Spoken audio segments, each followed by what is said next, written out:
Hey class! So today we're reading the book The Babe and I.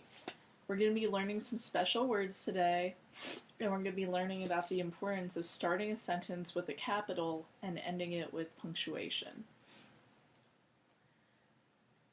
So our special words today are jingling,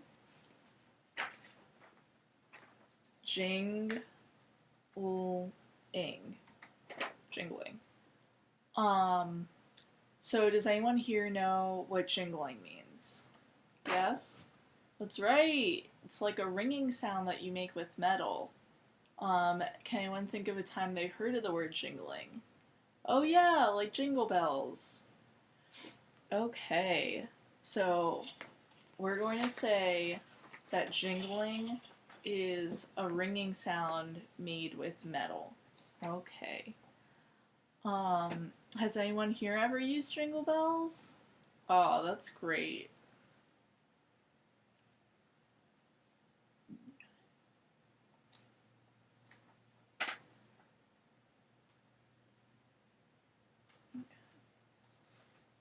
Okay, our next word is whisper. Whisper. Has anyone here ever whispered to a friend? Yeah? What do you normally whisper? Secrets? Yeah, that's because you want to use a quiet voice, right? Okay, so what's whispering? Whispering is using a quiet voice to talk to somebody. Okay.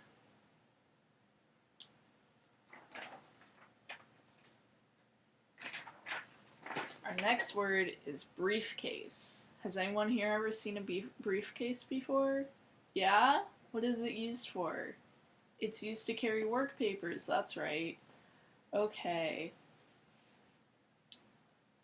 Who normally carries briefcases? Businessmen? Yep. Okay. So now we're going to come up with sounds that represent these different words with our hands.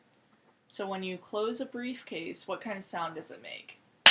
That's right, it makes a clapping sound. So that's going to mean briefcase. So whenever you see the word briefcase in the book, I want you guys to... Okay. Next we have the word whisper. Now we want to make a quiet sound for this, right? Why do we want to do that? Because whispering is very quiet. Okay, so for that we're going to rub our hands together like this. Okay, our next sound is jingling. Now we can't really make a jingling sound, can we? But we're going to try. So we're going to take our fingers and we're going to snap like this. Okay, great.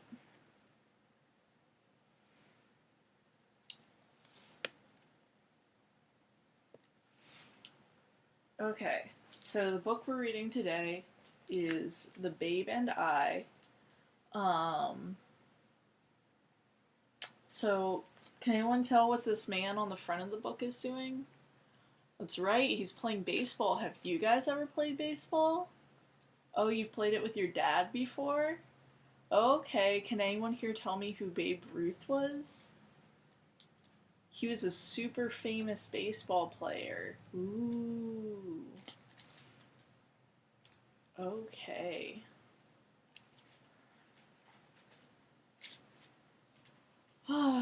So now, let's go through the book and make our predictions.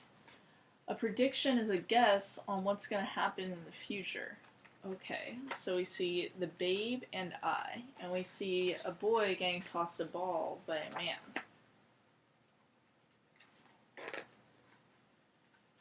What kind of place does this look like? Looks like a city? Yeah, does anyone know the name of a famous city? New York? Maybe this takes place in New York. We'll find out.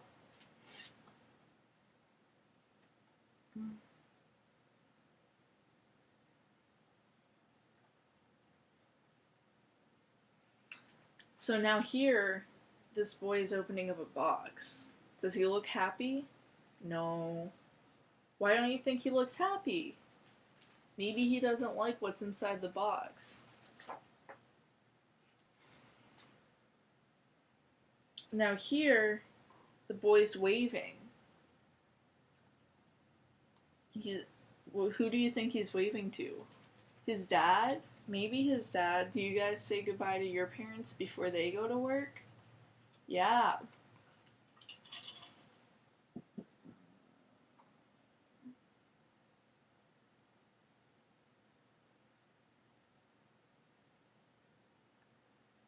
Now can you guys see what's in the father's hand here?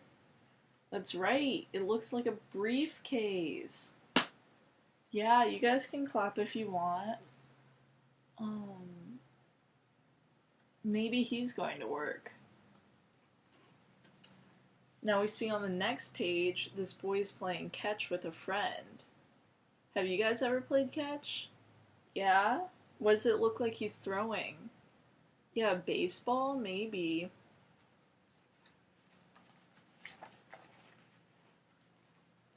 Now here, what does it look like him and his friend are eating? Apples? Yeah. Now what's this woman doing here? Selling apples? That's right. Have you guys ever bought an apple?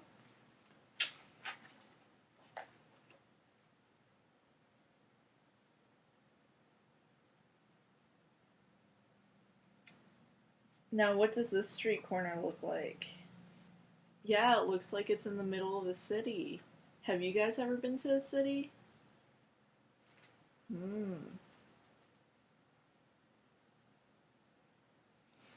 Now over here's another man. What's by his feet? Oh, it's a briefcase. Do you guys think that this might be the boy's father?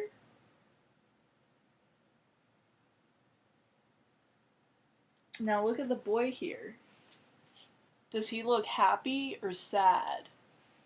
Sad? Why do you think he might be sad? Maybe he doesn't like the man selling the apples? Okay.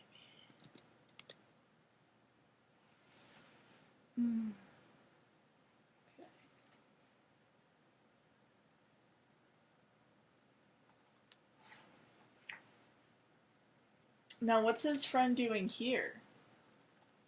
Yeah, he's holding his friend's shoulder.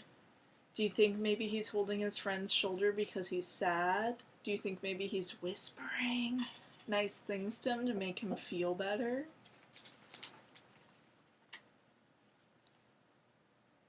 Okay, now over here is a page where a man is holding up newspapers. Have you guys ever read a newspaper? What's your favorite part to read in the newspaper? The funny pages? I like those too.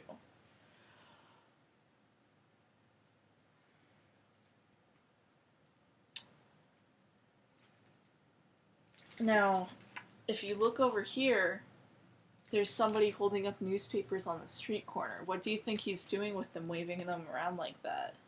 That's right, he's selling them.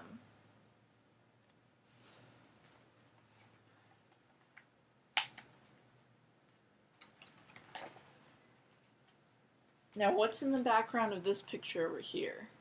That's right, it's a train station. Has anyone here ever ridden a train? Yeah?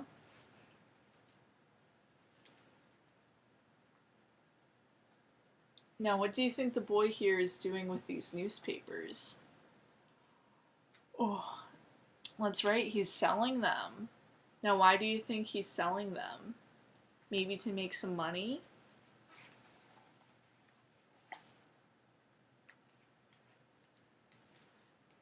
Now, what does it look like the boy's doing here with his mom? Saving the money? Have you guys ever saved change? Maybe in a piggy bank? Does anyone here have a piggy bank? Now on this page, what's on the floor over here? That's right, it's a briefcase. Does this man look tired? Yeah, why do you think he's tired? Maybe because he was working all day?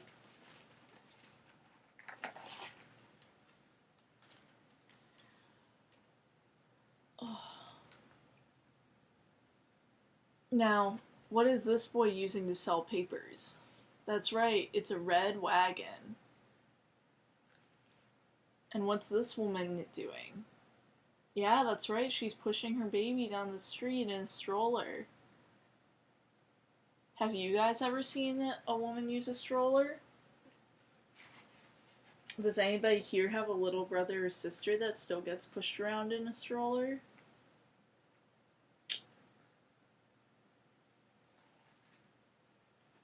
Now, what are the boys doing over here? Yep, they're counting their money. That's right.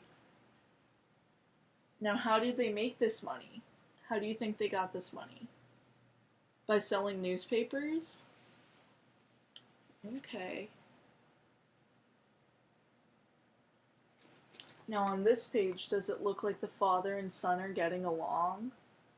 No, it doesn't. Why do you think that they're not getting along? Maybe because the boy's making more money than the father? We'll find out.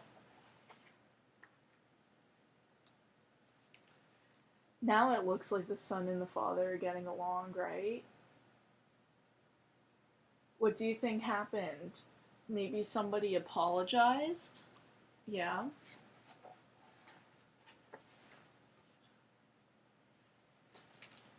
Over here, what's the boy doing again? That's right, he's selling the newspapers.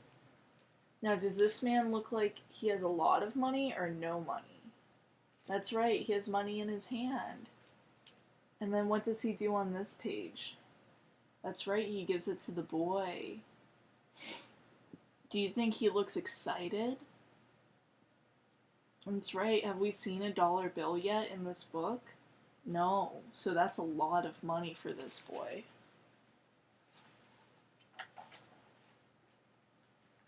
Now over here, what does it look like the boys are buying with the money? Maybe tickets? Yeah. Where does it look like the boys are walking over here? Maybe to a baseball stadium?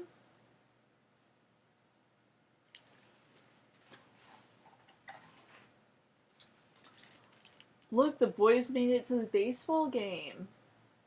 Who do you think they want to see there? Babe Ruth? Maybe.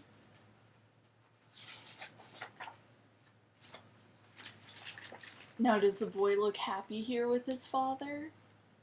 Yeah, why do you think he's happy? Maybe because he got to see Babe Ruth? Yeah. Okay, now that we've made our predictions, we're going to read the story together and find out if our predictions were right. And let's make sure to keep our special words in mind and do the hand motions we need to do when they come up. Can anybody remind me what my special words were? That's right, they were briefcase, whispered, and jingling.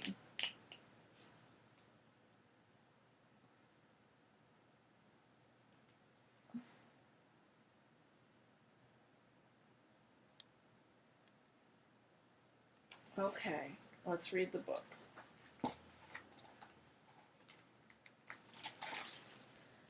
The Babe and I, written by David A. Adler, illustrated by Terry Widener.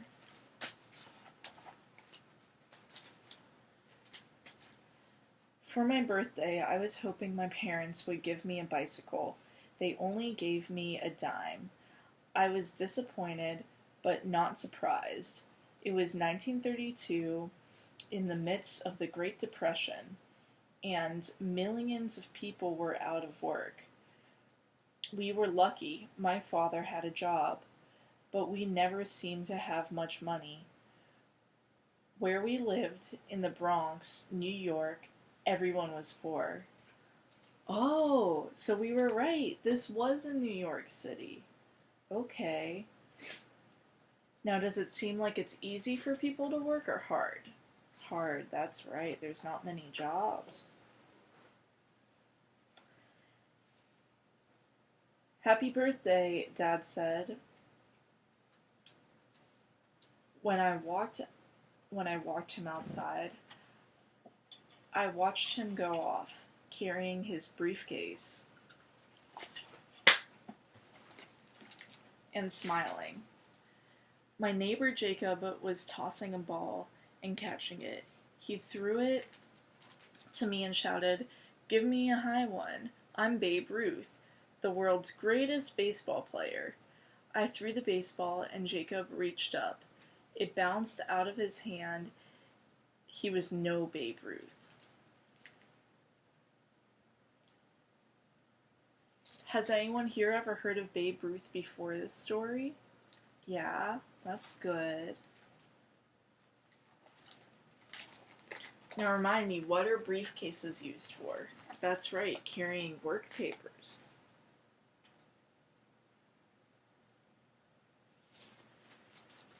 We played for a while, and then Jacob said, "I have to go to work.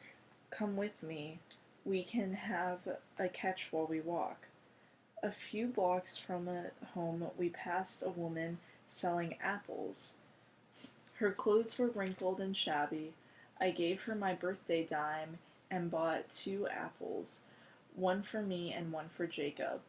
I was glad to be rid of the dime. It reminded me of the present I didn't get.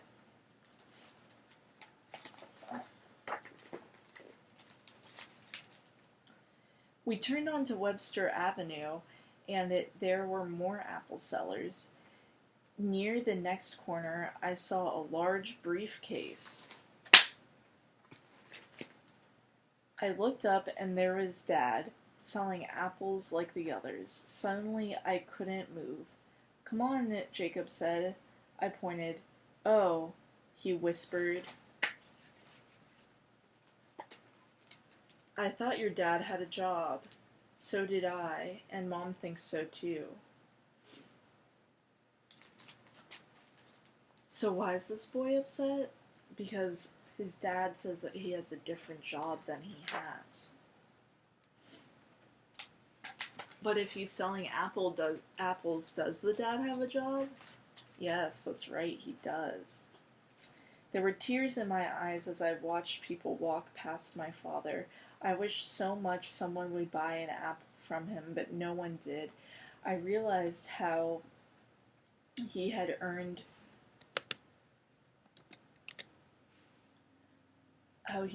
my birthday dime, and was sorry I had spent it. "I have to go to work," Jacob whispered.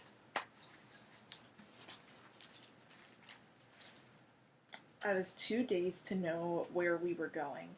I just followed Jacob until we came to a small building. "My dad is out of work too," Jacob said, as he got in line. "That's why I'm a newsie. Sell newspapers with me. It's fun." "So what's a newsie?" "It's one of those boys who was selling the newspapers." I didn't feel like going home, so I stayed with Jacob. We collected our papers and said, "Now I'll teach you how to really sell."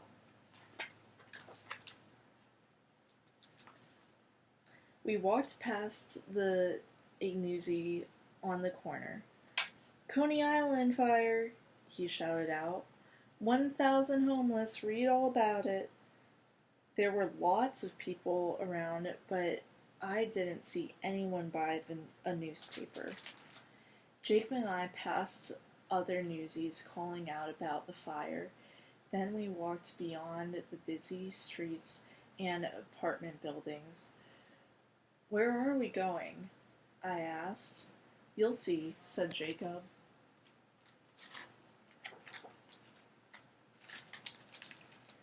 We walked until we came to an elevated train station.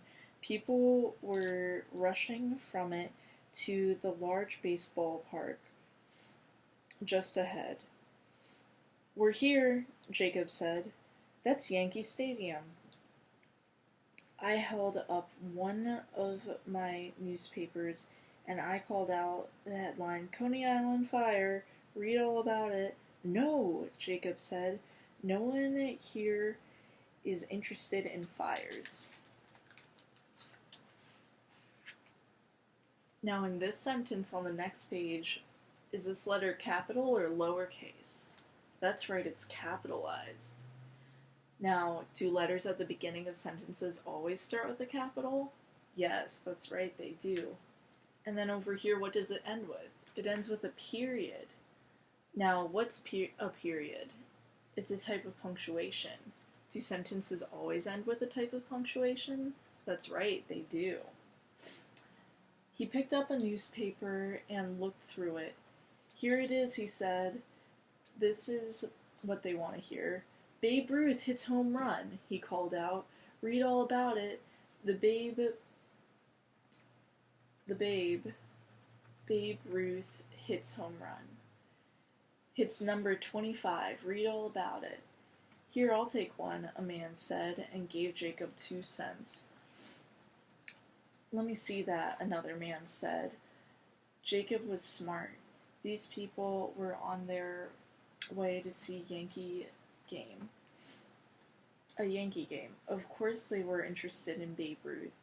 Babe Ruth hits home run, I called out. Read all about it. Jacob and I quickly sold all of our papers when we left the stadium.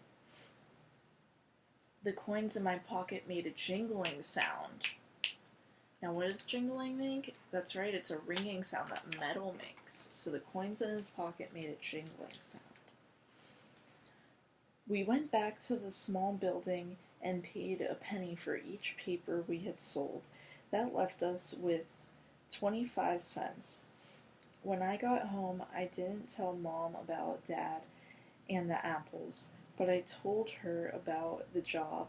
She put the coins I earned in our money jar and said, "Don't say anything to your father about the newspapers. It might embarrass him to know you're helping out." Now, why would that embarrass the father? Because the father's supposed to have a job that can support the family. But the father's lying to his family. He has a job that makes less money than the one he used to have. Later, Dad came home and put some coins in the jar. He took off his shoes, stretched out on the couch, and said, "I was really busy at the office today. I'm tired." Now, is he telling the truth? No, he's not, because he wasn't at the office. I wanted to tell him he didn't have to pretend he still had a job, but I couldn't. I just looked at Dad's briefcase and wondered what he had in there. Now, why is he wondering what his dad has in the briefcase? That's right, because briefcases carry work papers, but does his dad have any work papers if he's selling apples? No, he doesn't. The next day, Jacob and I called out Babe Ruth again. He had his 26th home run. I quickly sold my newspapers. I knew I could have sold more if only I had some way to get them to the stadium. When I got home, I searched the basement of our building for a wagon or anything with wheels. All I could find was boxes and a torn suitcase. Just before I went back upstairs, I saw Mrs. Johnson pushing her baby in a carriage. "Could I borrow that?" I asked. "Why?" she asked. "You don't have a baby." I told her about the newspapers. "I suppose so," Miss Johnson said, thinking. "But this would have to be a business arrangement. With my carriage, you'll make extra money, so I should make some too." She offered to rent me the carriage for 10 cents an afternoon, and I agreed.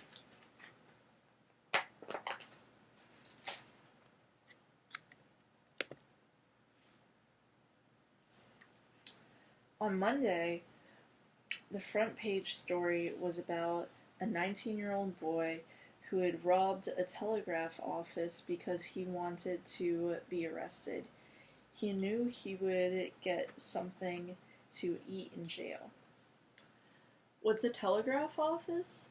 Well, a telegraph was a really old version of a telephone, and all it could send was beeps and clicks, and you had to understand what that meant. It was in code, and it was called Morse code.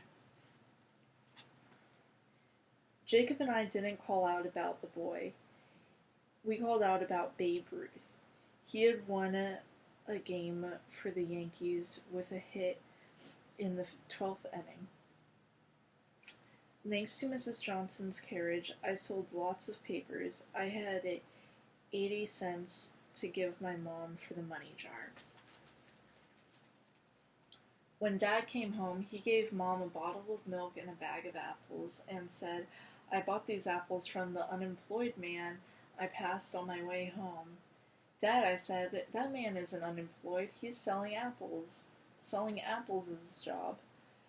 "No, it's not," he said sharply.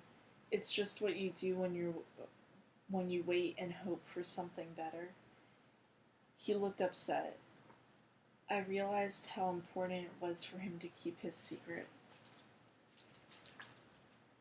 Why do you think it's important to the dad that his family doesn't find out that he's selling apples? Maybe because it didn't make as much money as his last job? Do you think his family would love him anyway? Yeah, that's right, they would. On Tuesday, Jacob and I called out, "Babe Ruth collapses, read all about it." And on Wednesday, Babe Ruth stays home. He had hurt his leg, and the doctors told him he wouldn't be able to play for 3 weeks. That night, Dad asked me to walk with him. When we were a few blocks from home, he said, "Today I saw you pushing Mrs. Johnson's baby carriage." I spoke with her and she told me about the newspapers. "I'm just trying to help, Dad." He said, "I know." Dad held my hand firmly and we walked quietly for a while. Then Dad asked, "Were you ever on Webster Avenue?" "Once." He squeezed my hand. Tears were rolling down his cheeks. "I didn't tell Mom," I said. Dad didn't say anything after that. I didn't either. We just walked. Now, why do you think the dad's crying? Because his family's gonna find out he was lying. That's right. The next day, Jacob and I called out, "Babe Ruth sits with fans, read all about it." Here, kids, I'll take one." A tall man gave a $5 bill. "I'm sorry," I told him. "I can't change that." "That's okay, kid. Keep the change." I just looked at the money. I couldn't believe anyone would pay that much for a newspaper. I just looked. Jacob ran to me. "Do you know who that was?" he asked. "You sold the newspaper to Babe Ruth." In a few pictures I had seen Babe Ruth. He was wearing his baseball uniform.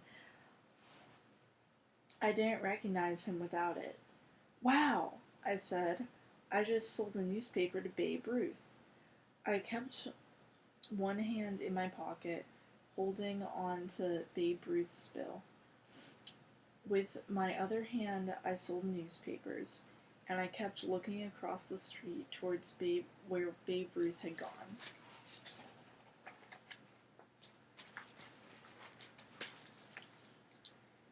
When all our papers were sold, I pointed to Yankee Stadium and told Jacob, "I'm going over there." I needed to see Babe Ruth again.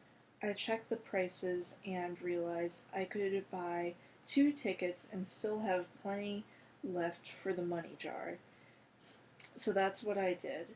The stadium was noisy. Jacob and I walked through a short tunnel and saw a large baseball field. Babe Ruth was in the Yankee dugout with his teammates. When the game started, he stayed there. I guess his leg was still hurt. So we were right. The boys spent the money to get tickets to go see a baseball game.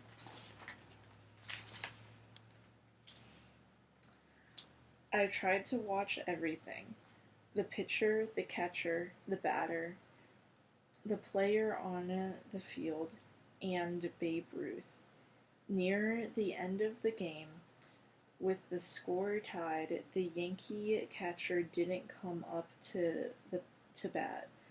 Out came Babe Ruth. Everyone shouted and waved. I think I cheered the loudest. He paid for my ticket, I told the man next to us.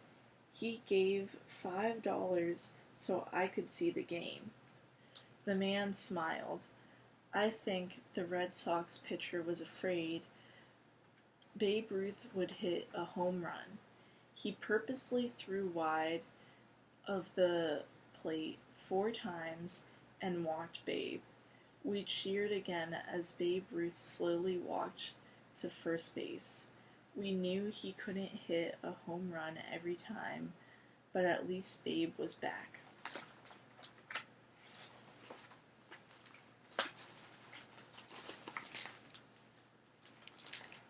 Babe Ruth was part of the 1932 Yankees. That year, they were the best baseball team in baseball. He and I were a team too. His home runs helped me sell newspapers.